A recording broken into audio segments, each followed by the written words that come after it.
All right, let's explore the thinking of Jacques Fresco and the society he'd like to see. The reason we emphasize machines and technology is to free man to pursue the higher things. Machines ought to do the filthy, repetitious, or the boring jobs. It would take 10 years to change the surface of the earth. To save our environment, our stupidity, our conflict, we've got to reorganize our way of thinking and reconsider our social aims.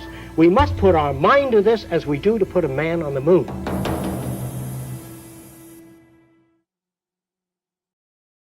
Like many kids, when I was 6 years old, I dreamed of flying in space. I'm old enough that back then the only astronauts were Flash Gordon and Buck Rogers. Force guards will blast them to pieces before they land. And I went on and became a professional astronomer. I was lucky enough to get selected in the first group of shuttle astronauts. We trained for a long time, and of course you go through many different types of simulators. But when you're actually sitting up there on the rocket, you realize that, hey, this is not the simulator.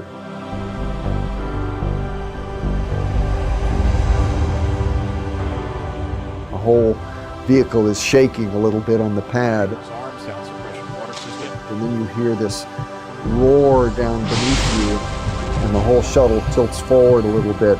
And then as it comes back to the vertical position, then all of a sudden, wham, the solid boosters ignite. And there's an incredible vibration and noise.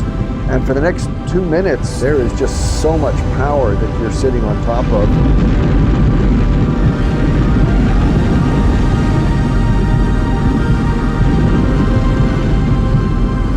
I was just sort of holding on, thinking to myself, whoa, I hope this whole thing holds together. And sure enough, it did. Of course, by that time, looking out the window, the blue sky has already turned to the blackness of space.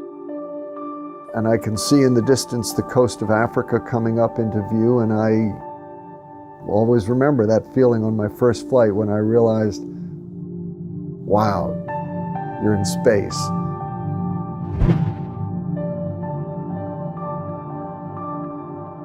You see from orbit the sunrises and sunsets 16 times every 24 hours.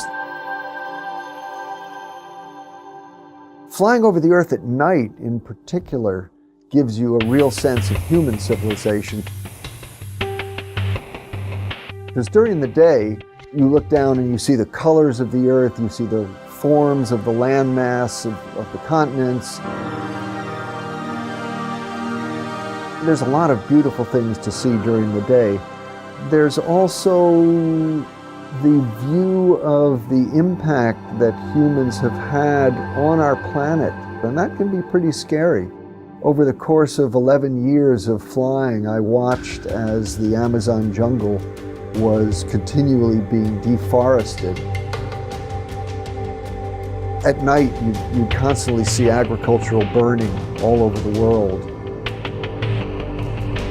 You could see harbors being silted up. You could see in Africa how the tree line would go up every year. And of course, we know about global warming and what we're doing to the atmosphere. That's the other thing that you really get a sense of from space, is how thin our atmosphere is.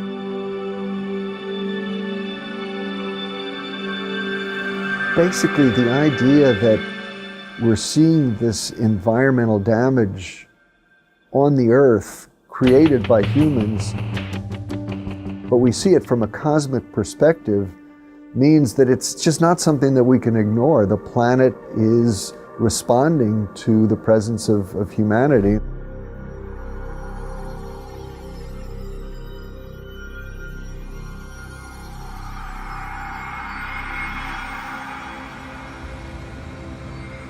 The Earth is a very small stage in a vast cosmic arena. Think of the rivers of blood spilled by all those generals and emperors, so that in glory and triumph they could become the momentary masters of a fraction of a dot. Think of the endless cruelties visited by the inhabitants of one corner of this pixel on the scarcely distinguishable inhabitants of some other corner. How eager they are to kill one another. How fervent their hatreds. Our posturings, our imagined self-importance. The delusion that we have some privileged position in the universe are challenged by this point of pale light. Our planet is a lonely speck in the great enveloping cosmic dark. In all this vastness, there is no hint that help will come from elsewhere to save us from ourselves. From ourselves.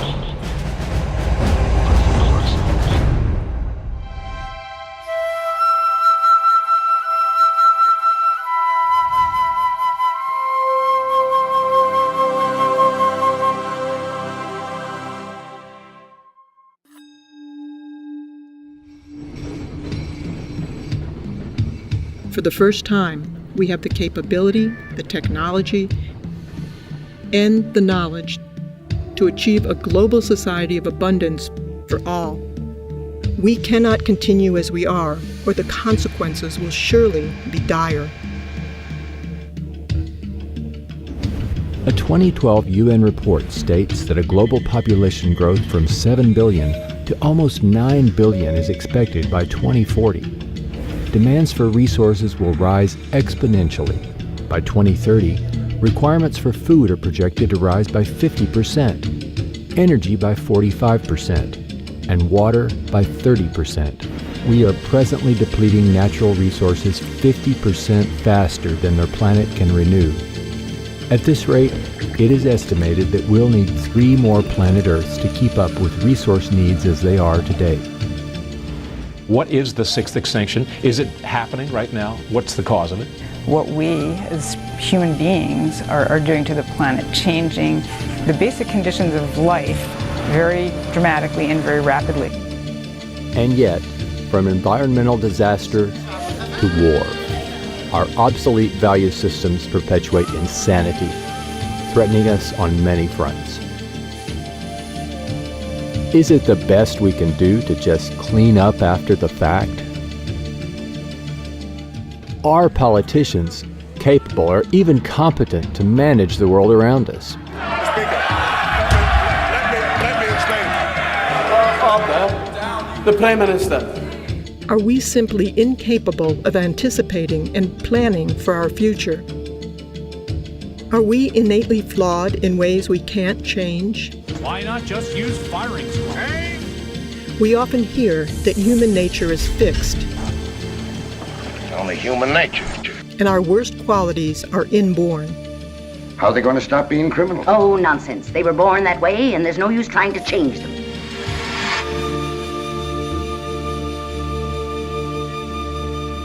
I think it's difficult to talk about a specific human nature like we talk about fixed or modal action patterns in non-human species, but clearly in humans, learning plays the major role. In fact, I refer to humans as the learning animal because humans learn more than any other animal. And yet, considering our history of aggression, warlike tendencies, jealousies, and hatred, we still have much to learn. One would think it impossible to simply overlook the conditions we're immersed in. The culture doesn't know any better. They don't know what forces are involved in shaping human behavior. Therefore, they invent their own concept and project their own values into human behavior and say that's human nature. That's where they're wrong. Right now we have an explosion of technologies in our culture, and I think many people think that technology is going to save us. Certainly technology has made our lives easier in many respects. find parking space. Parking space found. Sometimes it's good, sometimes it's not so good. Drones armed with Hellfire missiles. How would you like to get paid to spy on your neighbors? But there's one technology that we don't have that we sorely need if we're going to really change, and that's a technology of behavior. So the science of behavior needs to be applied like the sciences of physics, chemistry, and biology have been. That's the one missing, ingredient in our culture. And that's the toughest one because it opposes the way that most people think about themselves. Examining human behavior in the same manner as any other physical phenomenon will enable us to understand the factors responsible for shaping our attitudes and our conduct. All natural scientists assume that their subject matters are lawful and orderly. I mean, if they're not, then you can't do science. Behavioral scientists assume that human behavior and the behavior of other organisms is also lawful and orderly. To not assume that means that you accept that human behavior is somehow separate from the rest of nature. We don't make that assumption. We make the assumption that human behavior is part of nature. Human behavior is just as lawful as everything else. The sunflower does not turn to the sun. The sun makes it turn by pulling in membranes. A sailboat cannot sail. The wind moves it. Plants can't grow. They are shoved by sunshine, soil, temperature, all kinds of things. All things are shoved by something else. All people are acted upon by other things. Remember, your mother said cup, table, light, papa, mama, over and over again until you did the same thing. Even race hatred is learned. As the ideals of intolerance and racial superiority are taught to succeeding generations. You can be brought up to hate Afro-Americans. You can be brought up to hate Jews, Swedes, all kinds of people. I hate Filipinos. I hate Mexicans. I hate them all. We can raise a Jewish boy in a Nazi culture and becomes a good Nazi. Mechanical processes are based upon many interacting systems. What you got there, son? A plane. What makes it fly? Is it the propeller? Well, the propeller's not going to turn unless you have the motor, right? So, it's the motor? But the motor needs fuel. So I'm guessing it's the fuel that makes it fly. Almost, but if you don't have the spark plugs and the oxygen, the fuel's not going to burn. So it's spark plugs and oxygen? Well, you would think so, but actually, even with all that working, if you don't have the wings and the control surfaces to give it lift, it'll never get off the ground. So it's the wings and control surfaces that make it fly? Actually, it's all the above, son. It's a complicated machine, so it needs all these things working together to make the plane fly. That's a lot like other technologies and even human behavior. So it's all those things that make it fly? Exactly, kiddo, exactly. Just like mechanical systems, our behavior has no single cause. God gives people good blood and bad blood, and there's an end to it. Our behavior is generated by the many interacting variables that we encounter. The environment can never be the same for any two individuals. And that really counters claims that people make when they say, well, I have 3 children and they were all raised in the same environment, but they all turned out so different. Well, by that definition, the same environment refers to the house they lived in or the parents they had. There's no such thing as the same environment. If you have 2 kids, one is 4 years old and you play with them, and the 7-year-old is standing there with her lower lip, you say, what's the matter? The kid goes like that. And when you're making jealousy and envy, that's where it comes from. But from a scientific perspective, the environment really consists of the moment-to-moment interactions between your behavior and those events, both inside and outside you. So the environment is in constant flux. You put the young kid on your lap and the older kid, say, I love you both. You never play with any one kid or have a favorite. You say, you can go to a movie, but you can't because you didn't do your homework. When she falls down the stairs, you have a grin on your face. You know what I mean? Not that you're bad, but you feel you've been mistreated. Even our concepts of aesthetics and beauty are often attributed to an intrinsic quality, but closer investigation reveals that these perceptions vary greatly from place to place and throughout history. I think notions of aesthetics and beauty are for the most part learned. I mean, all you have to do are cross-cultural examinations of what people consider to be attractive and beautiful, and you'll find that they differ widely from culture to culture, and sometimes they differ widely within the same culture. There's people who wear brass rings around their neck. They stretch their neck. If you took those rings away, the head would fall over, and they call that beauty. On some of the islands I went to visit, if the girl had a buttocks that stuck way out, that was beautiful. The other girls were nothing. But even a girl might find herself shut up in a cage until she's put on those 265 pounds that make her almost, but not quite eligible for marriage in her country. I know there are suggestions that there are genetic contributions to what we think is beautiful, but I think the most parsimonious explanation we can have for what constitutes beauty to a given individual has to come from that individual's environment, the culture they're raised in. If everybody had a nose a foot long, you'd have surgery done. There is no such thing as beauty. It's all projection. If you marry the most beautiful girl in the world, and she turns out to be a pain in the butt, that face becomes ugly to you.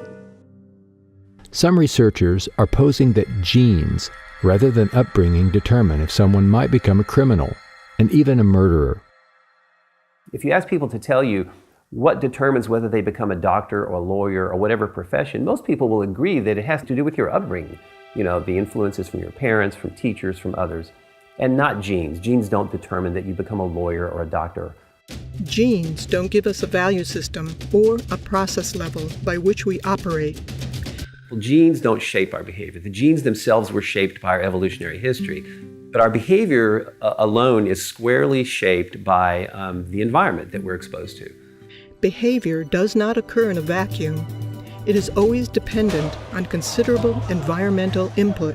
I wanted to know whether men have a natural attitude toward women or do they learn it. So I went to some island years ago.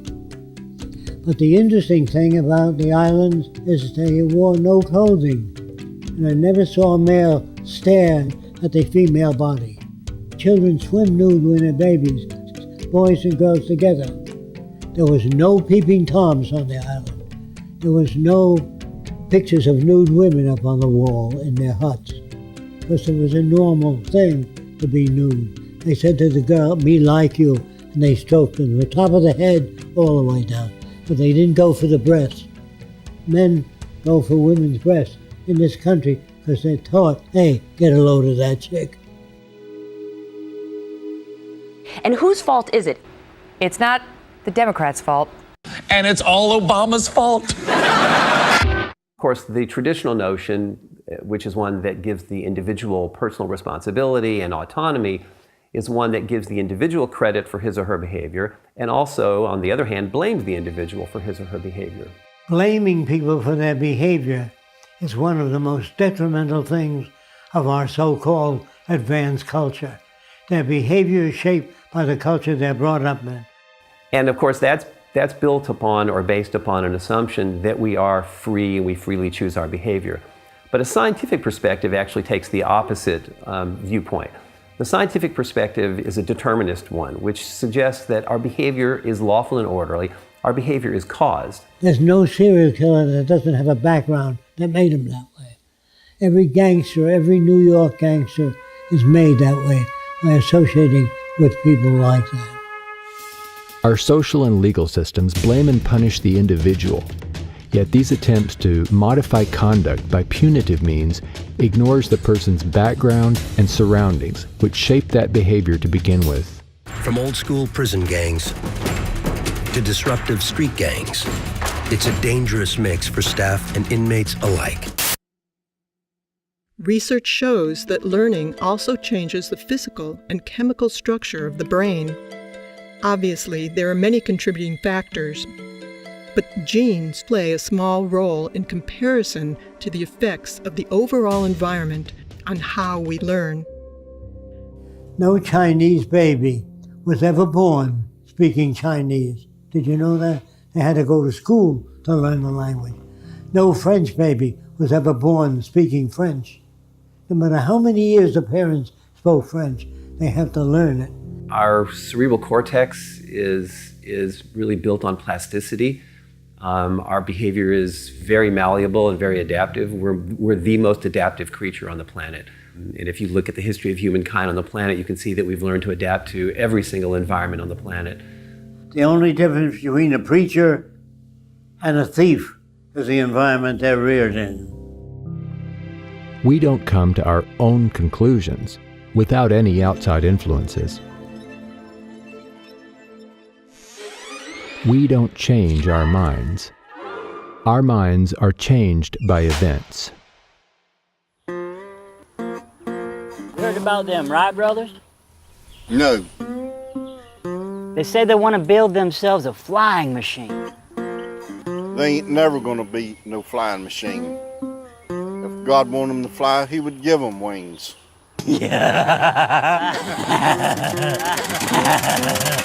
Our minds are changed by events. I changed my mind. Yeah, me too.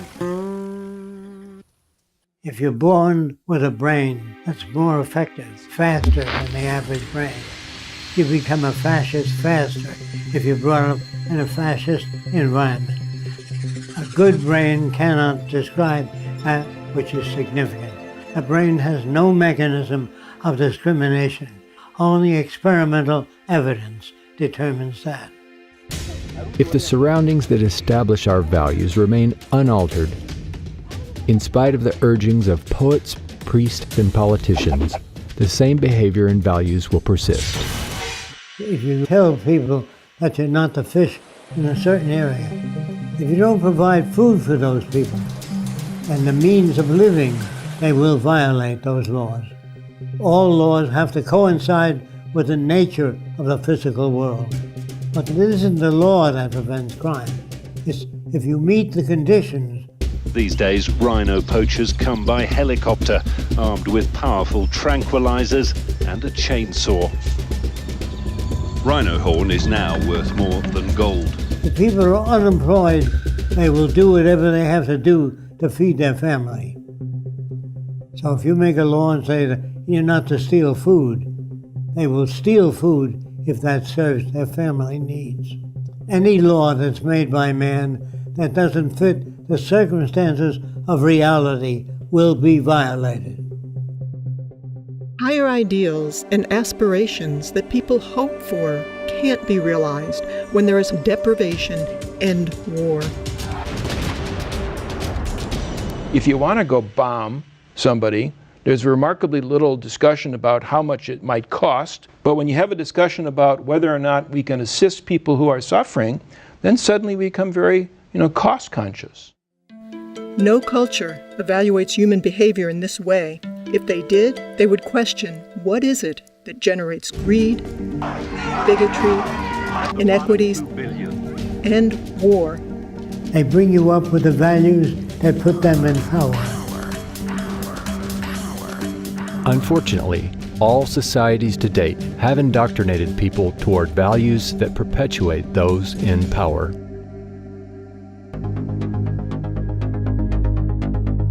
So, let's investigate the key factors governing the lives of people and nations.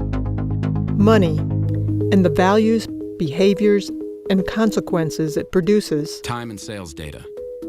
Split-second stats.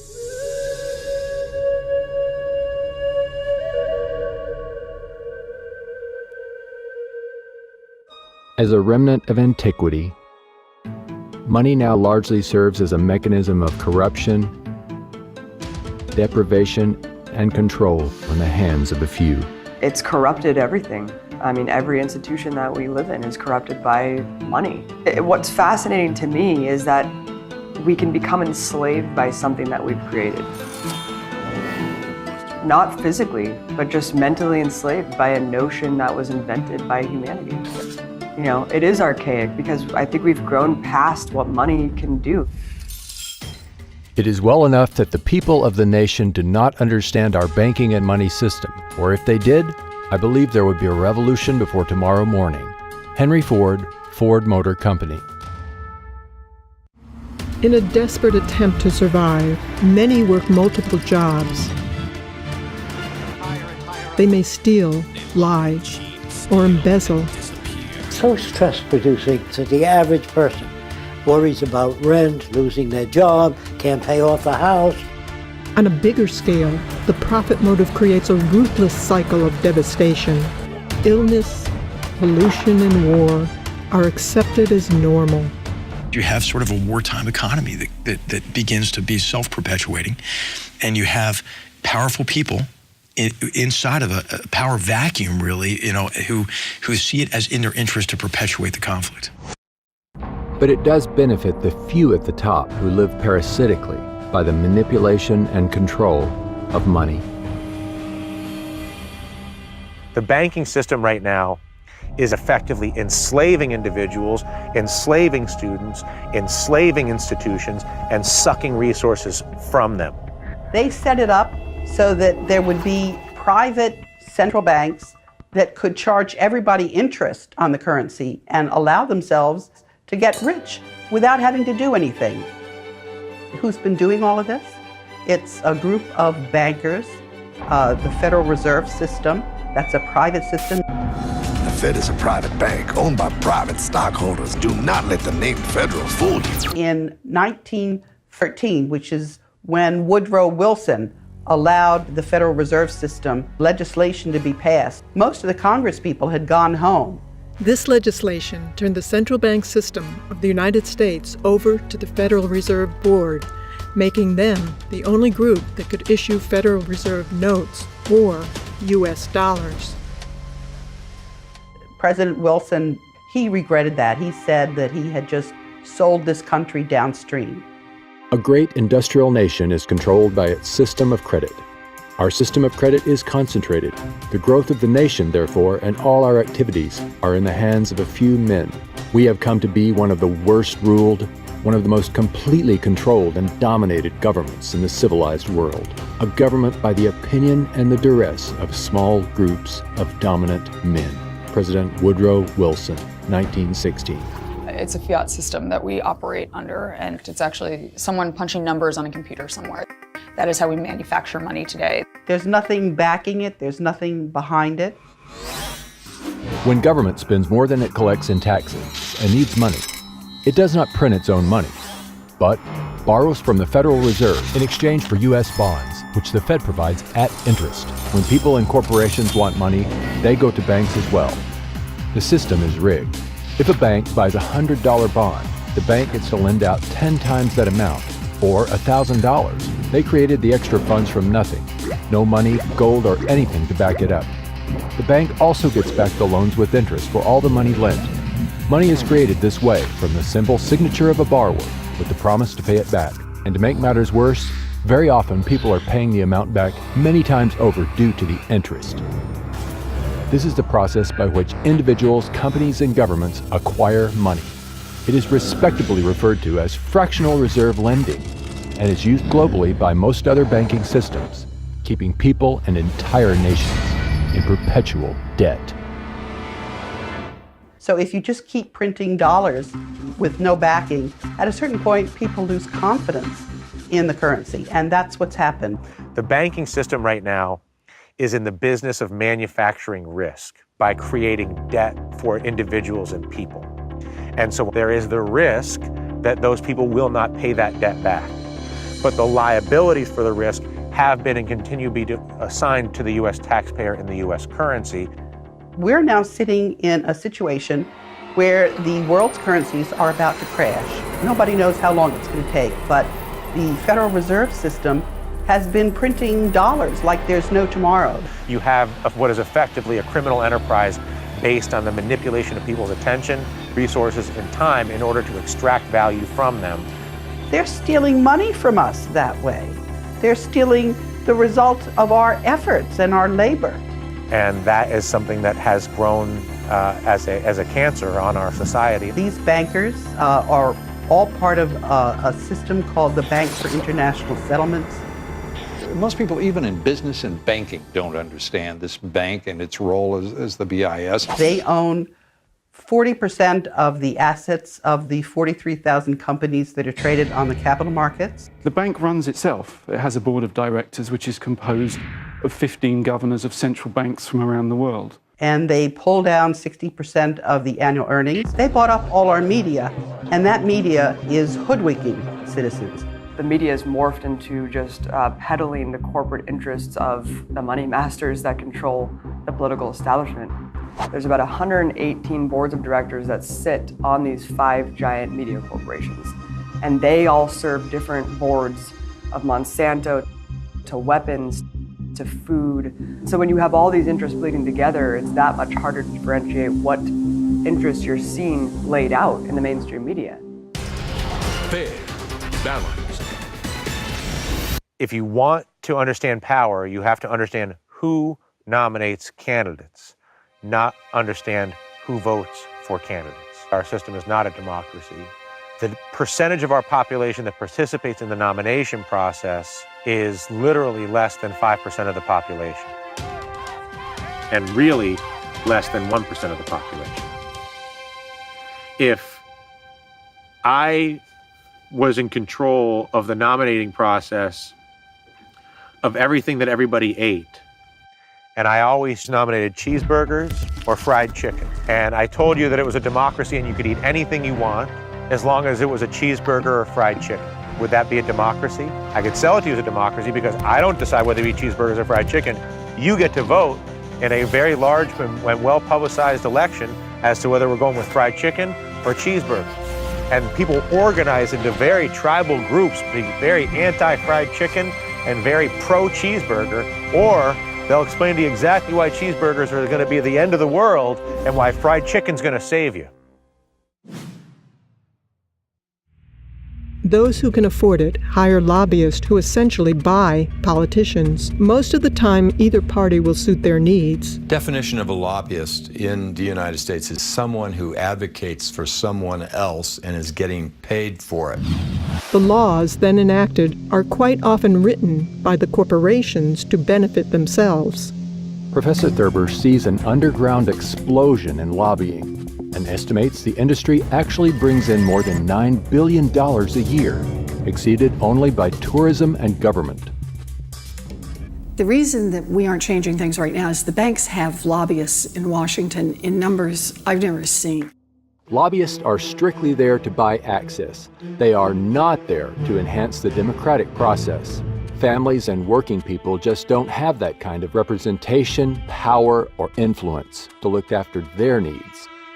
They've designed the system to reinforce and, in a sense, finance themselves based off of special interests. Everything that was around in 2007, 2008 that we get so scared about, the mortgage-backed securities, the credit default swaps, the other derivatives, they still exist. They absolutely do. And yes, there's higher capital requirements for the banks, so they can't be as leveraged, but those are not that high. And if we don't have a media that's providing who's really like writing these bills and passing this legislation and what it's all for and who it serves, then we're living in an illusion.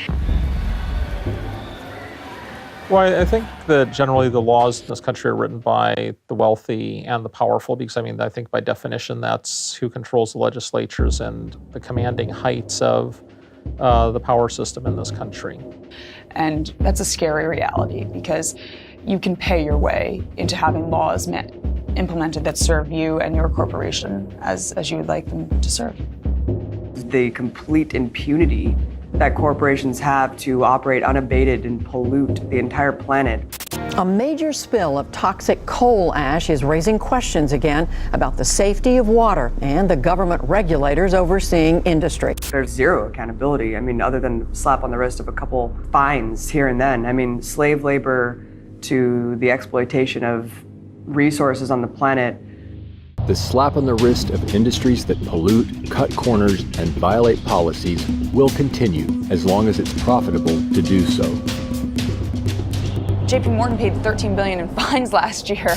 If you have that much money in order to just pay fines, and they put away $19 billion for paying fines. JP Morgan is paying $410 million to settle charges with the government, but JP Morgan is not admitting any wrongdoing. Goldman Sachs settled early on in this case for $550 million without admitting wrongdoing. UBS has agreed to pay about $50 million. Under the terms of the settlement, UBS did not admit any wrongdoing. Well, I think that people commit the crimes that they're in a social position to commit. I think it was Bertolt Brecht that asked, which is a greater crime, to rob a bank or to own one? And I think as we've seen from everything from the savings and loan scandals to the Wall Street meltdown, that all too often the owners of the banks are frequently looting the institutions that employ them. They commit all manner of illegal acts, and yet they're very rarely prosecuted for them.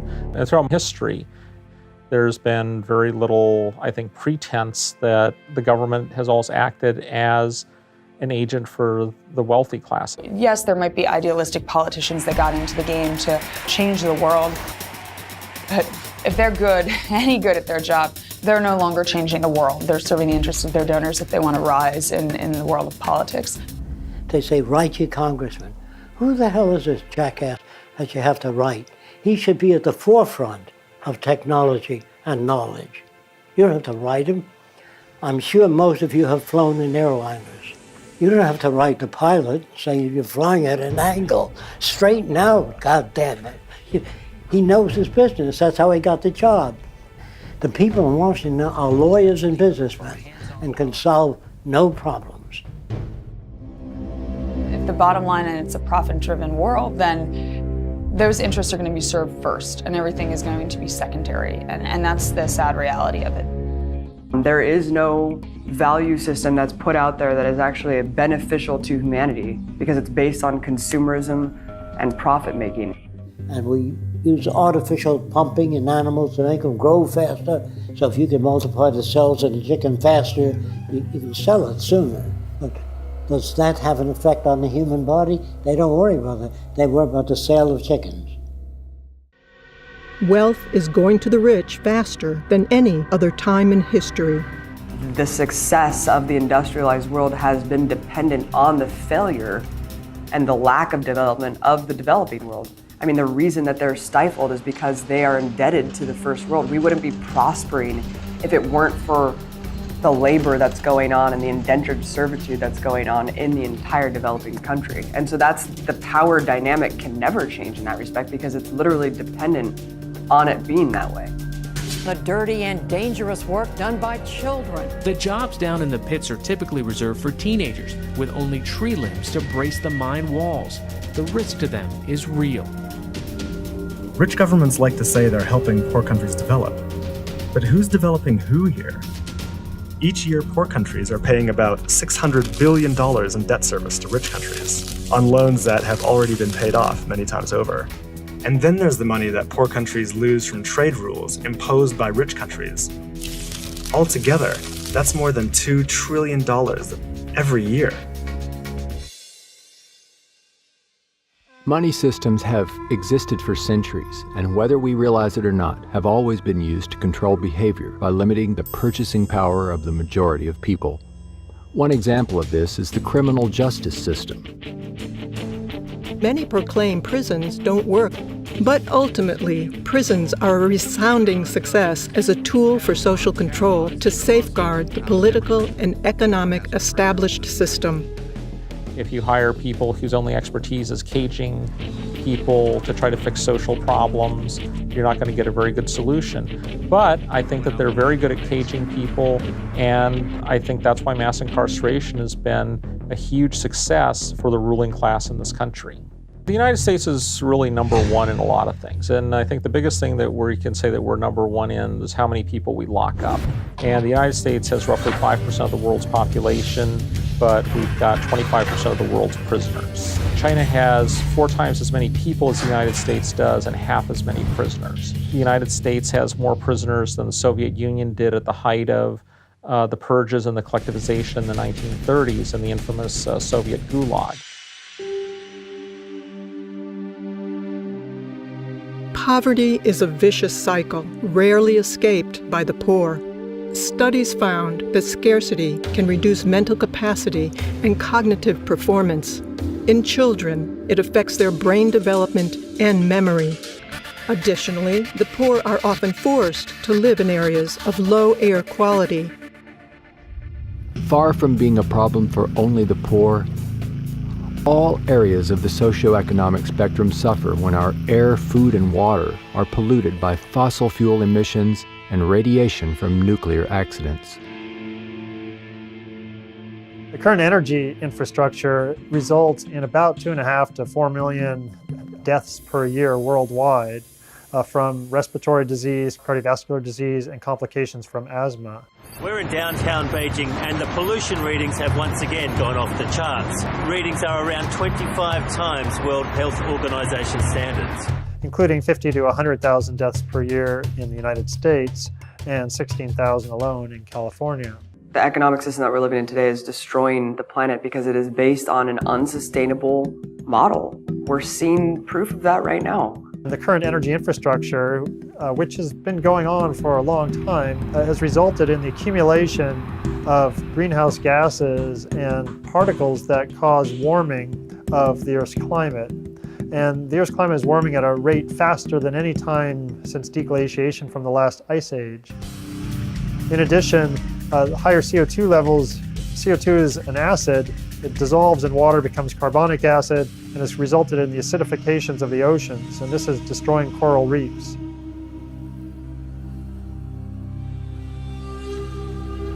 We have to realize our planet does have a certain amount of regenerative power, and there's no question that we've been through numerous worldwide extinctions. We have fossil records of that, and the Earth has recovered.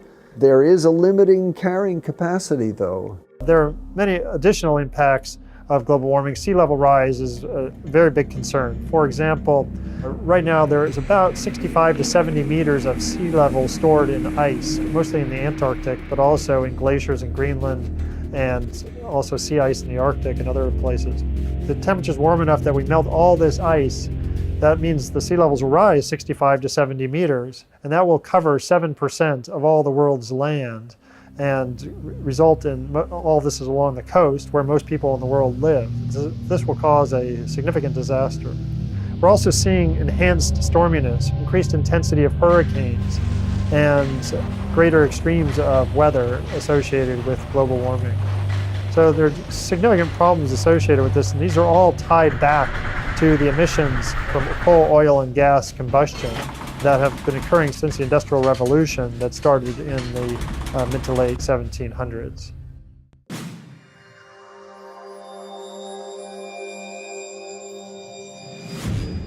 It is probable that war itself could be our undoing, let alone the environment.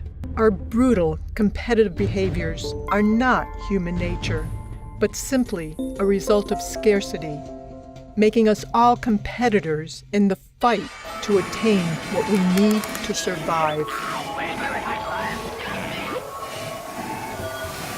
And while scarcity is naturally occurring, it's also intentional in industries and governments for profit and national interest. As long as nations are immersed in scarcity, we will continue to have conflicts between people. Crimes, murder, and other violence, to all-out war, the ultimate expression of human stupidity. The ground shook in the U.S. bombardment. Bomb the heck out of them. These behaviors must be surpassed if we wish to survive. The bombs on! That's the best recruiting tool for Al-Qaeda. This guarantees the cycle of violence will go on. And with our technological ability to provide for all, we must take steps towards a different approach. Or the endless cycle of booms, busts, and war will continue. Let me just say, no, peace in our time. Wait a minute ago.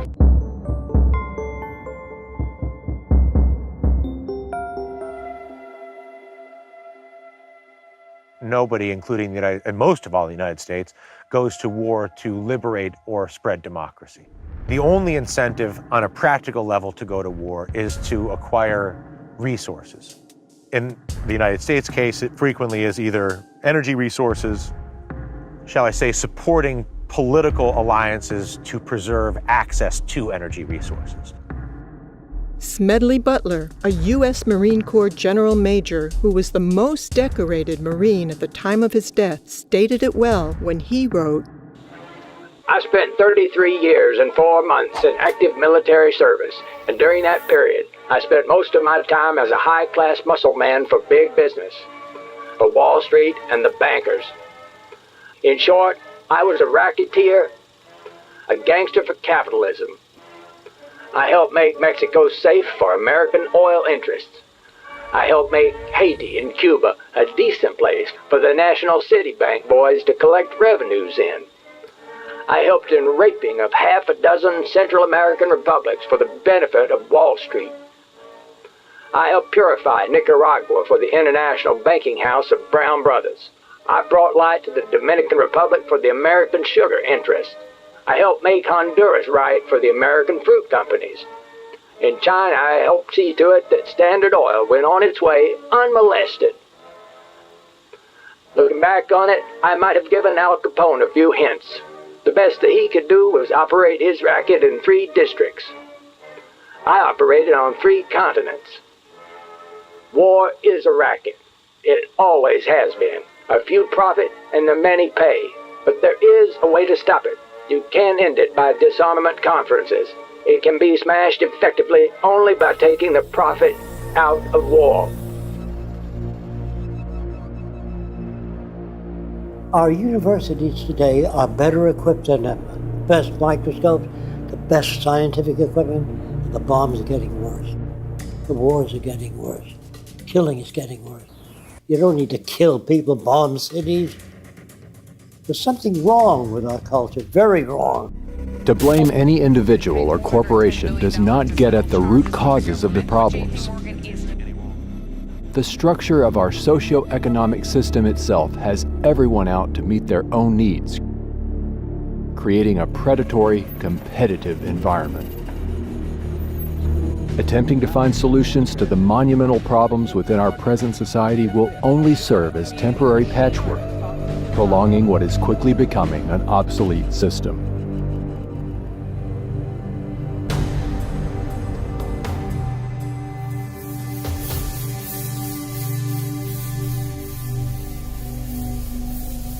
Now more than ever, a sustainable civilization is possible, and furthermore, essential. Our social designs, language, and values have evolved from ages ago. The reality of scarcity in earlier times shaped our behaviors and remains deeply entrenched in all cultures today. The history of civilization is a story of change, and this includes our social systems as well.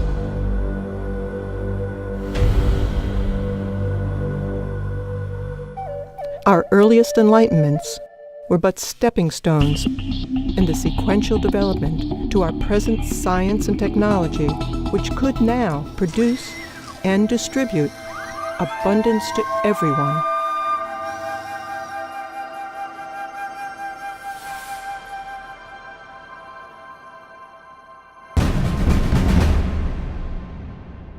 There's no question that many jobs simply aren't coming back, but probably the biggest single driver of that is the way technology is racing ahead. If we continue on current paths, the next 10 years will be even more disruptive than the last 10 years because the technology is accelerating faster.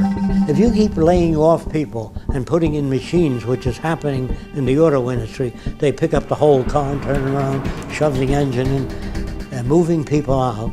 There comes a time when millions won't have the purchasing power to buy cars. That's when the system collapses. But all of our growth is associated with increased consumption, increased use of energy and other resources. And when you ask economists, well, what's the alternative that enables us to continue to be prosperous without destroying the natural environment on which we depend? And they don't seem to have an answer for that. There's no solution within the present day type society.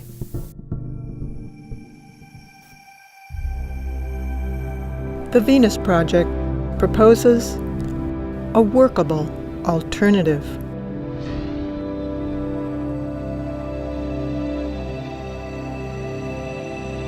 The aim of the Venus Project is to secure, protect, and assure a more humane world for all through the application of technology and cybernetics with human and environmental concern.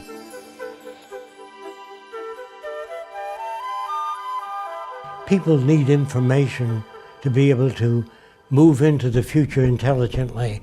Without information, there's no way you can develop a sustainable culture.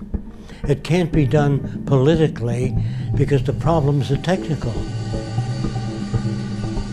If you succeeded in arranging for the most ethical people in the world of the highest morality and put them in government, when your lights fail in your house, you need an electrician. When the dams don't generate enough electricity, you don't need a highly moral politician. You need an electrical engineer. So our problems in the world can be solved by technical people.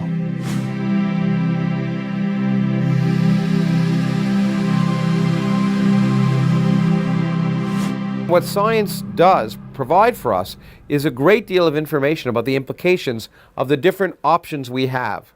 So science helps us make better decisions by informing those decisions.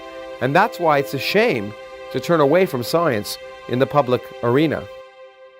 Science is not an emotional way, not a wishful thinking way, but a rational way of seeing what the connections are. That's what science is about. How could that not apply to everything? Well, the scientific method, quite simply, is a process by which you can try and distinguish what accurately describes the universe from what doesn't. It involves several steps. Often, of course, you make some supposition or prediction about what phenomena might result based on some theory. But then, most importantly, use empirical data, testing. You test your idea in a way that's falsifiable. When they said to scientists, can you put a man on the moon? The answer was, I don't know. How do you find out? Well, we have to put a guy in a centrifuge and spin him and see when he conks out. Then we know how fast the rocket can go. It can't start out at 7 miles a second. The guy had flattened out. After they try all these, then they say this is what we have to do to get a man on the moon. You have to perform additional tests that are more selective to determine, in fact, how accurate your idea is. And science continues by the process of continual testing your ideas. If you're going to get into nature, you're going to get into the rules by which nature operates. And it does operate by very specific rules, which means it's predictable. And so what's science? For me, it's more than a body of knowledge, it's a way of thinking.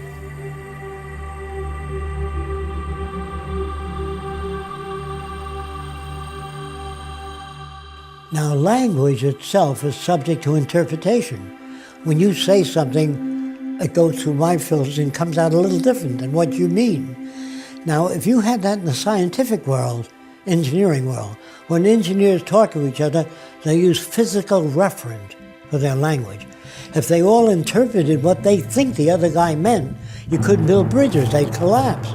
So in medicine, when a doctor says hemostat, the nurse doesn't hand him a towel, she hands him a hemostat. So that language is very precise. The thing about science is it's independent of culture, religion, language, everything. That's why scientists from around the world can work together. We all speak the same language. They're talking specifically. A wonderful thing about a blueprint, if you give a blueprint of an automobile to Italy, China, France, they all turn out the same automobile because it has uniform interpretation. I was just giving a lecture about two very important results which vastly disagree. What did the two groups do that vastly disagreed? They decided to work together. And their interest was determining what nature tells us, not what they wanted to be true. There's no Chinese way of building airplanes. There's a mathematical way. Oddly enough, we've never applied the methods of science and engineering on a global scale to achieve a more just and equitable social arrangement. Our failure to do so leaves us continuously on the brink of oblivion. Scientists were never asked to design a society without automobile accidents. They were never asked to design a city that's self-sufficient.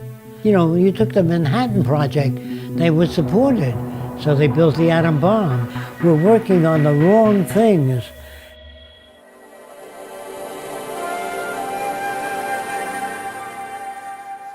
The society I'm talking about is global cooperation, where all the nations work toward improving the lot of humankind. Now, why do that? Because the smarter people are, the richer and more secure everybody is. But in the future, when you join all the nations together, and they can see the advantage of sharing all the Earth's resources and all the knowledge by all nations, once they realize that advantage, they will join together. If they do not, they'll kill each other. That's what endless warfare has led to. Brigandage. What else could happen? But we, who are all that are left of the old engineers and mechanics, have pledged ourselves to salvage the world. We're the last trustees of civilization when everything else has failed.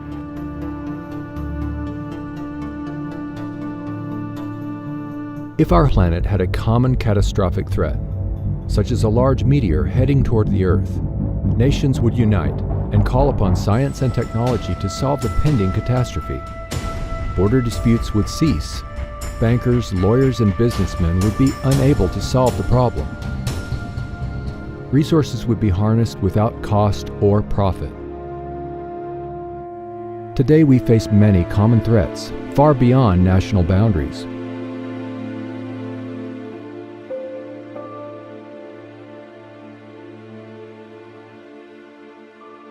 In the world today, we have enough resources to solve most human problems. We can build cities, hospitals all over the world if we use resources. But if you conscripted all the money in the world, there's not enough money to build hospitals and housing all over the world and finance the education of students.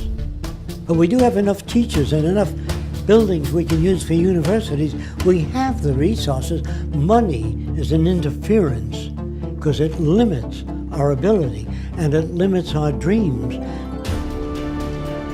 Imagine the possibilities of an unprecedented mobilization of scientific and technical alliances toward problem solving without the interference of money or politics to initiate global unification and restoration. This could easily enable a high standard of living for all. This is what Jacques Fresco had in mind when he proposed a resource-based economy. If our planet ran out of resources, no matter how much gold or money or possessions you had, you could not survive. Our entire survival is based upon resources. Growing up in the Great Depression in the early 1930s in New York City was a catalyst for his life's work. Jacques explored many different social alternatives during that time, but all seemed insufficient. He rejected the obsolete teaching methods of the time and was granted special privileges by his principal. He read books that furthered his interest in human behavior and social change. His early research with training and observing animals led him to similar findings with people as well. He concluded the environment shapes our values, our identity, and generates our behavior. Fresco witnessed great suffering and scarcity, even though Earth was abundant with resources. He saw it was the rules of the game we play by that were at fault. Jacques started with a lot of technical things when he was very young, and what gave him incentive for that, some of the first designs, was that his younger cousin cut his fingers in a metal fan, so Jacques came up with a fabric fan. He was just a little kid, and he took it to the fan company, and they said, "Oh, nice idea, kid, but it's not practical." And then a couple months later, they came out with it. This was his first introduction to the free enterprise system. It's not free and it's not enterprising. Fresco grasped the necessity to develop an entirely new social design, which integrates the best of science and technology dedicated toward human and environmental concern. To accomplish this holistic approach, Fresco studied and worked in a wide range of fields, such as architecture, transportation, medicine, behavioral sciences, industrial design, and more. For most of his life, he has lectured, written books, designed and produced models and media to introduce methods that could work for all instead of only a few individuals. Sometimes when you talk about a new kind of world, it frightens people. They figure, well, gee, everything is technical. What about the human aspect? And I had to devise models and make buildings and homes to show people what kind of home they might live in the future.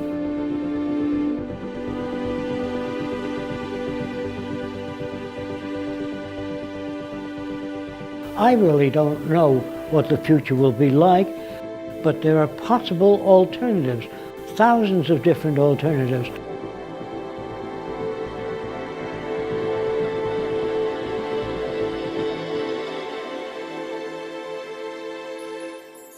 Fresco and co-founder Roxanne Meadows built the experimental structures to test and illustrate his designs and provide a research center from which to continue furthering the aims and proposals. We moved here in about 1980, and this was all flat tomato patch, most of it. We got 10 acres and another 10 acres. Jacques wanted an island in the Caribbean, which was $800,000, and we couldn't afford it, so we settled on $1,000 an acre here in Venus. So we made it look like a tropical island. We planted hundreds of palm trees and fruit trees and dug the waterways. And then the animals came. You know, we have deer, lots of alligators, bear, fox, raccoons. So it's really living in harmony with nature here. This is kind of an example of what the outskirts of Jacques City would be like. There would be one building very close to another building, but there's so many trees in between that it looks like you're living in a forest. So what the Venus Project really wants is to unify all the nations of the world toward common goals, such as clean air, clean water, non-contaminated food, and make that available to everyone.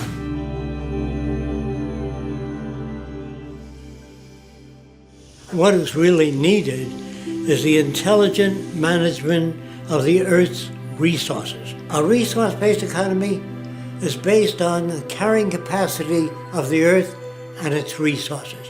If you don't work in terms of existing resources, you're working in some metaphysical plane. In a resource-based economy, all resources would become the common heritage of all the world's people, and access to the necessities of life would be for all the world's people. There would be no more monetary systems or trade, barter, or any other system of human servitude. A resource-based economy allows social advancement and worldwide reconstruction in the shortest time possible. Under scientific scales of performance, we can provide everybody with more than they need. I'm saying that the average person in this Venus Project will live better than the wealthiest people today. But first, you take a survey of the Earth's resources. You don't leave it up to the opinion of somebody or a group of people. You find out what you have, and that gives you the parameters of what you can work with. So you find out where your technical personnel are, where your water is, where your arable land is, the health of the people and the needs of the people, and you build according to that. That will determine where your hospitals go and everything else. A resource-based economy operates as a balanced load economy.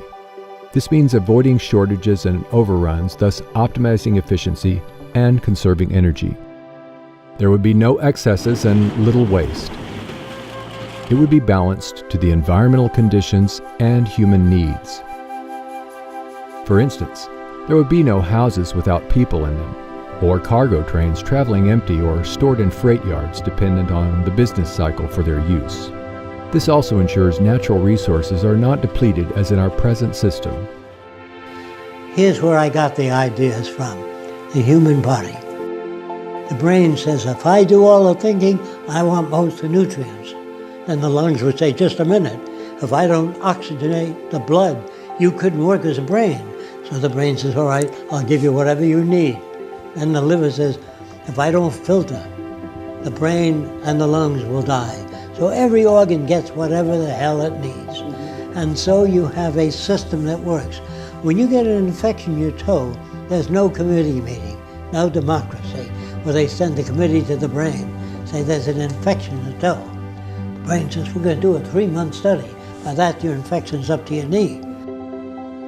To achieve the intelligent management of resources, technologies are used to monitor and track goods and services. This is similar to industrial processes of today, but updated to equitably distribute goods and services to all. This is the basis for a total global systems approach. I can imagine an abundance economy where robots do most of the work, where our food, our clothing, our shelter are created by machines. And I think it's very realistic for us to completely eliminate absolute poverty worldwide, not just in the United States, by the year 2035. Nobody needs to starve ever again. That could be an enormous milestone that is achievable because of technology. When we computerize everything and start producing things and make things available, it'll be too cheap to monitor. With the most capable computers, we can arrive at more appropriate decisions on a global scale. I have no doubt that machines will eventually be assigned more and more decision making. For example, years ago, a pilot would look out of a plane and says, I think I'm about a mile high. But today they have Doppler radar and they know exactly how high they are. So we don't want human guesswork anymore when a machine can do it. So I see the future as using very sophisticated computers that make decisions. Now, how do computers make decisions? They have their tentacles out into transportation, agriculture, so they can tell you when the soil is depleted, when it has less water, because it has sensors built into the soil. The computer will be connected to weather departments, earthquake zones, everything. So I feel that eventually government will become computerized. Today, the world's fastest computer is in China. The Tianyi supercomputer is capable of 33.86 quadrillion floating point operations per second.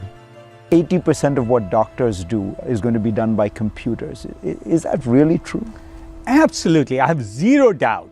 You won't want a doctor to do your diagnosis or monitoring or pick your therapy. That's why IBM Watson's trying to pick cancer therapies, because it's too complex for humans to do. There's 15,000 diseases, 15,000 devices, drugs, therapies, prescriptions. Do you think if you're a cardiac patient, your cardiologist has read even 100 of the last 5,000 articles published last year on cardiac disease? Not a chance. But the computer can go through it all. Absolutely. You may have seen IBM's Watson defeat the world champion in the game of Jeopardy. Well, that same technology can also be used to solve legal problems, to answer questions in call centers, to make medical diagnoses. These are just wondrous technologies that are having enormous implications going forward. Recently, I got a chance to ride in a self-driving car. 10 years ago, I would have said that was impossible, but of course it did happen, and riding down Route 101 in California was a breathtaking experience for me. At first it was a little frightening, then it was a little exhilarating, and ultimately I felt quite comfortable in that car. Humans have accidents. Google's driverless car has driven 700,000 miles without an accident. Even the best humans have accidents before they get to 700,000 miles. All of us are beginning to be able to speak to our machines, whether they're cell phones or computers, and have them understand what we're saying. That would have been science fiction a few years ago, but now the machines are able to carry out our instructions and even respond back to us in computer-synthesized voices. I think 10, 20 years from now, there will be very few areas, maybe none, where human judgment is better than machine judgment. So the computers will eventually be put in charge of everything except human behavior. Technology can eliminate critical life or death errors. A machine, instead of humans, fills the prescriptions. The robot gives a huge amount of confidence because we know that pharmacists and pharmacy technicians are incredibly skilled people, but they're humans and they will occasionally make mistakes. You know, we give something like 3 million doses of drug in 3 months here, so even a 1% error rate is far too high. And so eventually you're going to get to computerized government, and that's the end of corruption, because they don't have ambition. Computers don't say, I'd like to be president of the world. I want to control people. They don't have a gut reaction. If utilized in this global systems approach, we could surpass the practice of political decisions based on power and advantage. And even computer experts are writing books now on the machine takeover. Watch out. They're not going to take over. They're going to be assigned the decision making. I'm not worried about the machines getting angry and taking over. I'm worrying about people maybe getting angry if we don't figure out an equitable way to use these technologies to create shared prosperity. The Venus Project proposes ways to achieve this. Interconnected, sustainable cities utilize cyber centers, which coordinate industries, transportation systems, public health care, and the flow of goods and services. These cybernated centers would connect all cities and help with environmental reclamation. In the beginning, interdisciplinary technical teams would manage productivity until even these tasks are automated. Mega machines directed by AI could excavate canals, construct bridges, viaducts, and dams. Self-erecting structures would be expedient in the construction of industrial plants, apartments, and eventually most of the global infrastructure.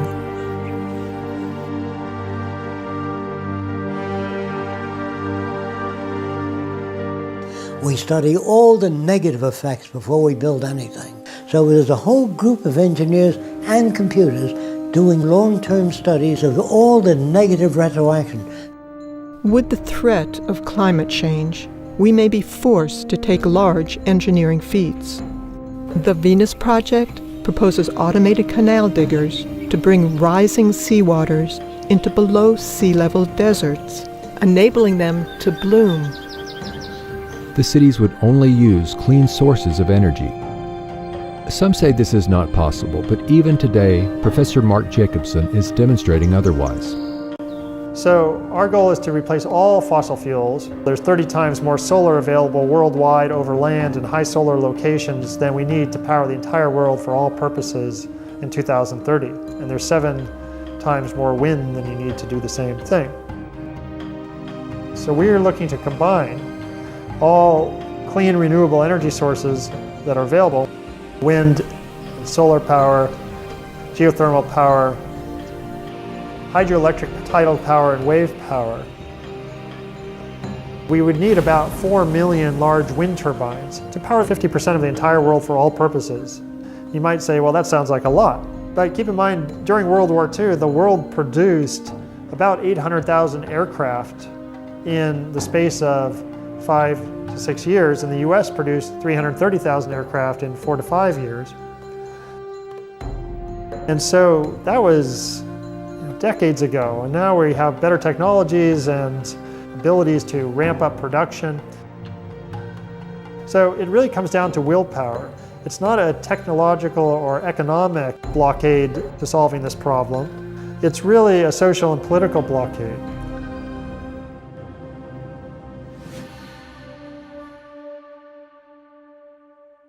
The first city would be a testing ground for the implementation and further development of these social aims. The first city would be a huge research center, making automated systems for the next city, making the first city better as well.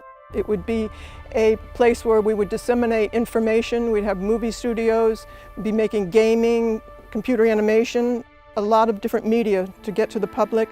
It would be like a university city. We would have instructions as to what sustainability really means for the future. The cities of the future are circular, not because I like circles. It's because you only have to design one segment of the system and then reproduce it in pie-shaped sectors, and that would be the most economical way. When you build suburbia, it's spread out, and you have to travel one way to the dentist, the other way for shopping, another way to the doctor. The system is self-contained. there are wind generators. All the rooftops are solar generated. All of the garbage and waste is recycled under the ground, underneath these roadways. All of the roadways contain piping running up and back, and we use all that hot water to operate the air conditioning and the needs of the city. Now these are where the residential district is. If you work in the medical center, you can live here if you choose to. So this is essentially a collection of variations in houses. Your house will vary to suit your needs. Fresco's designs are a showcase for the harmonious coexistence of nature and technology. Now, some people don't like living in individual houses. They prefer living in apartments because there's a gymnasium, drama group, discussion group, recreation of all kinds. So the skyscraper in the future will offer more of the amenities. So this is your recreational belt. There'd be art centers, music centers, recreational areas. These are bicycle paths. There are tennis courts, and these are golf courses. But the golf courses contain a clubhouse with all the golf clubs.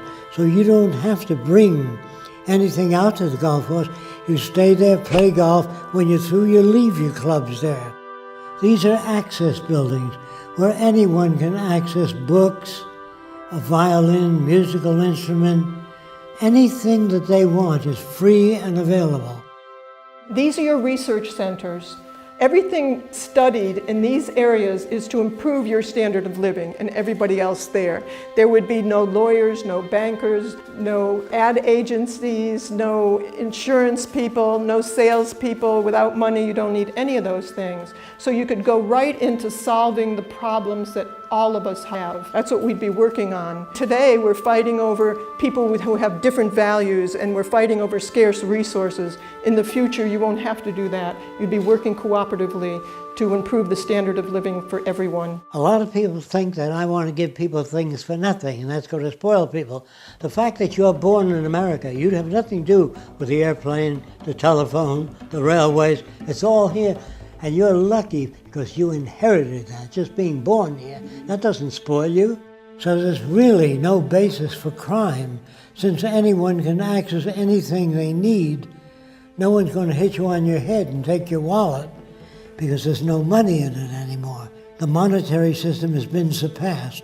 And when we have that kind of abundance economy, most of us will be able to spend most of our time doing the things we enjoy doing. The kinds of things that you might have seen the Athenians do during their golden age. They had human slaves take care of their basic needs. We can do it with robots. Amazing. And what would you suggest the cooks and housewives of the world do with all that extra time? There's an island called Isle of Man.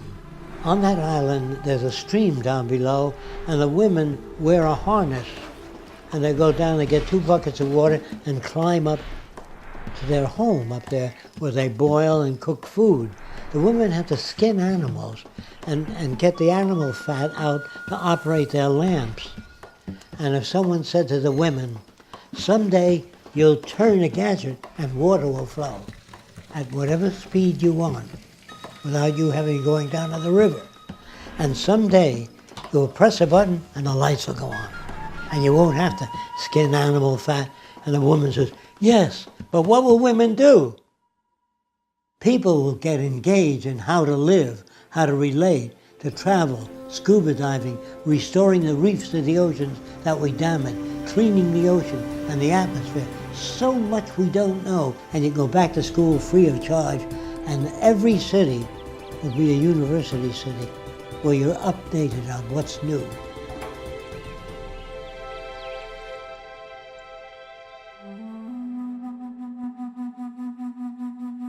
We would re-examine everything, from our social arrangements and building processes to our value system. Let's explore how this new social concept would work within a resource-based economy. It's not just architecture,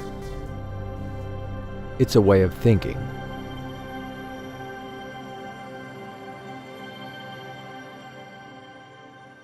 We still have neural lag. It's hard for us to step into the future without dragging some of the past. We won't make the history books of the future. We are that ignorant. Not in technology. We're doing fine in computers, electronics, but the human value system is not moving fast enough. I would say that people would be much more productive, much more humane, much happier people. That is the question. Will people be happier with new technology? No, not new technology alone, but with a value system and new technology. In many instances, we ask people for their opinion. Do you think man will ever get to the moon? They may say, maybe 10,000 years from now. Instead of saying, I don't know enough about that to give you a sensible answer. That's the way you talk. But they have opinions about everything. There'll always be war, there always has been war, because man is greedy. That's what a repeat or a loop of what they've heard in the past. The point is, ladies and gentlemen, that greed is good. Greed is right. Greed works. People are reinforced in this culture to be greedy. The more you have, the more you abuse other people. In order to get what you have, you're looked upon as being successful. You admire the people with money that have those things. And they usually get it off other people's backs that they abuse terribly. So you're not born being greedy. People think that you can't change human nature. If you couldn't change it, we'd still be living in caves. So obviously we're undergoing change. So human nature is not fixed. And greed is brought about by scarcity or lack of resources. Well, there are some animals that are very docile. The cows on the next field, they wouldn't hurt each other at all. But when we approach them with oranges, because there's a scarcity of oranges, they start bucking each other. So it's really a matter of scarcity. What the Venus Project is trying to do is eliminate scarcity and produce abundance. And for the first time in history, we can do that because we have the technology to be able to supply people with whatever they need. Some people believe that there's such a thing as human intelligence. Remember that an intelligent electrical engineer of 75 years ago could not get a job today. So what you once called intelligent was intelligent at that time within that frame of reference. It's an ongoing process. Now, what is the real meaning of intelligence? The ability to extract significant information from any situation. I would say it depends on the next 20 years. We'll know whether there's intelligent life on Earth. Depends on what we do about the environment and what we do about the human problem. Poverty, hunger in the world, sickness, and waste of resources. If we learn how to manage the Earth's resources intelligently, we can overcome most of the problems in relatively short time. Creativity is taking known systems and putting together in unique ways and adding few things to improve the product. That goes for music, art, drawings, invention. But if you study the history of invention, you will see a relationship and tie of all these variables. I think that's part of the propaganda of each system that tells people that the financial gain is the main motivation in people. It is the people interested in money, but there are other people that are motivated by other interests, medical research. People devote their lives to it. There are people that work real hard and save up money and go to Africa and spend all their time trying to help people. They're not motivated by money. And I am suspicious of people that are only motivated by money. And a $40,000 gold fucking watch. It's not a healthy motivation. If you want to know what kills incentive, is you give people the minimum amount of money, minimum vacation, hard, dirty work with no future. A man that washes dishes in a restaurant, they keep bringing a new pile in every 20 minutes, and he sees no out. He can never buy a home or own a car. He doesn't own enough. So what incentive is that? But he has to wash the dishes because he got 2 kids, he's got to feed them, and that's not good for mental health at all. What will motivate people? A world without war, poverty, hunger, loss of employment, loss of income. Your incentives and options are tremendous. Thousands of different things to do now that you got your food and housing and education. Now you go to work on solving not all problems, but all the problems of that time. So we do it because we are functionally selfish, meaning being selfish for yourself alone is detrimental. But functionally selfish means take care of the environment, share ideas with people, and in that way we all gain. They can see on the news every day that everything they do goes out there to all humanity. So everybody in the world represents an extension to their life rather than everybody selling themselves and making a profit on one another. They now have the time to appreciate what the new world does, and all the films of the future will show them what's happening all over the world and what's new, and that they have free access to what's new because everybody cares about everybody else. I'd like to strike out the word utopia. There's no such thing. It's like designing the best city possible. That's not possible. We can design a far better city, but as time goes on with new invention, it's always in the process of change. Are we civilized? Of course not. It's an ongoing process. When people think, well, your ideas are utopian, that's not utopian. That's applied technology and efficiency. What we want is an emergent society that's never established, always learning new things, always moving onward toward change, and to help people adjust emotionally and intellectually to expect change, and change for the better. If the environment is structured, it produces what you would call ethical and moral behavior. But if you don't alter the environment, it'll keep producing what you got now. So the environment has to be changed. That means the schools, the things we learn, our language, all of these things have to be updated. I think that people will be ethical to the nature of the world. Ethical not because it says so in a book. They're ethical because it's better for them and better for society. So the new ethics is based upon the carrying capacity of the earth rather than my opinion. Will it be a democracy? It never was a democracy. It's been corrupt all the way back, only it's never been disclosed. Did you vote for the space program? Did you vote for the building of warships? Did you vote for any wars?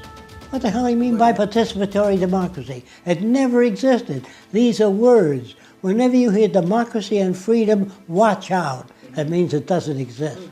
In a world where it does exist, there are no proclamations as to human rights. It's built into the system. Black studies, women's studies are all part of a system that hasn't achieved that. In the future, for example, if you said, you know, there ought to be more kindness in the world and more cooperation, they would say, how do you do that? If you have nothing to offer, they say, why do you make noises? They would not accept that as anything sensible. Emotions are superfluous to the task. Your feelings in the future, all emotions, will be translated to an action pattern. You'll do medical research on how to develop bones that are getting weaker, how to strengthen them, how to improve the health of people. When emotions are translated to deeds rather than this. Now, another thing that really confuses people is the word love. Well, what would happen If you live with a replica of yourself, how long do you think you'd be together? How soon would you crash? So do you love yourself all the time? Of course not. How can you love another person?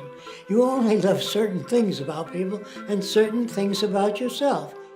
The word love will disappear in the future and be replaced by a newer definition called extensionality, meaning enhance one another's lives.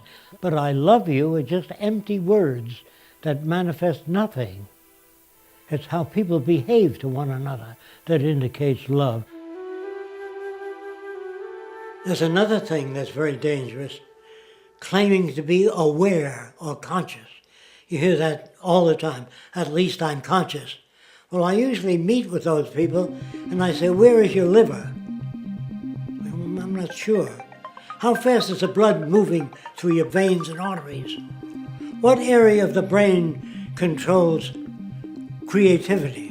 What area is responsible for emotions? What do you mean by consciousness? The human being on top of the Empire State Building can see a 3-foot ball, but a chicken hawk can see a dime and see whether it's heads or tails. The term used, consciousness or awareness, is limited to your senses. So we can never be conscious. We can grow in degrees and understand perhaps a little more about many more things, but we never can achieve consciousness because we don't see gamma rays, cosmic rays. We don't see all of those things without instrumentation. Religion has an old book with a lot of myths, packed with myths, and it doesn't change every year. Consider this. A scientist has a book on astronomy. Every year that book undergoes change. If you have a book on electronics that's 2 years old, it's obsolete. So they undergo change. But here's a minister with that one book under his arm, a real simplistic interpretation of the earth. And it caters to what people fear, what happens after death. What happens now is that myth and superstition is pervasive, not because we don't have better ways of understanding things, but because people want to believe things that make them feel better. Then they tell you in school that everything in nature has a purpose. You know, what's the purpose of life and all that. So they say the purpose of the eyebrows is to deflect sweat off to the side. That means there's a designer. Now what's the purpose of coughing and sneezing? To infect other people? They say the purpose of horns on an animal is to protect itself. So I said, what's the purpose of those horns? They say, that's for ramming other animals. I said, what if the horns go off to the side? Well, that's for keeping them off the side. What if they go back? That's keep them off the back? No. Animals are born with every which way horn, and they learn how to use them. People hope that there's some cosmic purpose to their life, but in fact, science, as far as we can tell, tells us there's no evidence that there's purpose to the universe. Does that mean there's no purpose to the universe? No, we can't prove it. It just said there's no evidence of a universe with purpose, and the universe effectively acts like it has no purpose. Now, should this depress us? In my opinion, no. Because what it means is that the purpose in our lives is the purpose we make. We don't want people to have loyalty to corporations or a country. We want them to have loyalty to methodology and loyalty to invention, meaning to improve everything that exists, to make them better, smarter, faster, and make them available to all people. That's the kind of loyalty that's needed. If China comes up with a new way of producing automation, congratulations. If Africans come up with a great idea, congratulations. No more loyalty to corporations, to country. Loyalty to the earth and to all the people on it, and to make the earth a far better place than it is. This is the kind of loyalty I'm talking about. This is the kind of pledge allegiance I'm talking about, to pledge allegiance to methodology.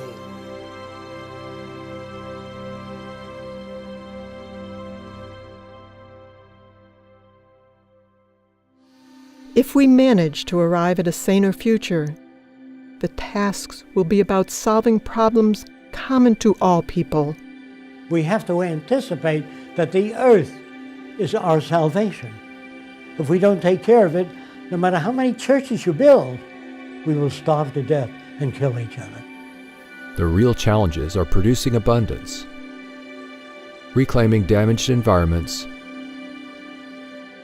sharing and creating innovative technologies, and improving communications between people.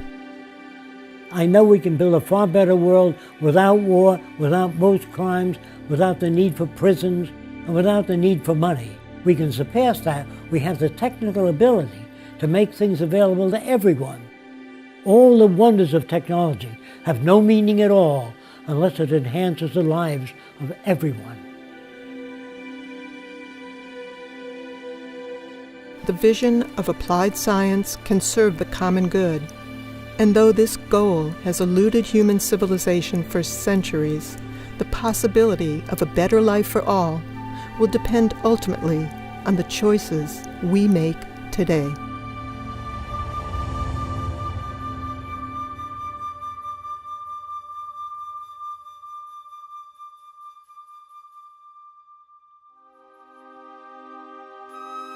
Join those who are working toward making the Venus Project a reality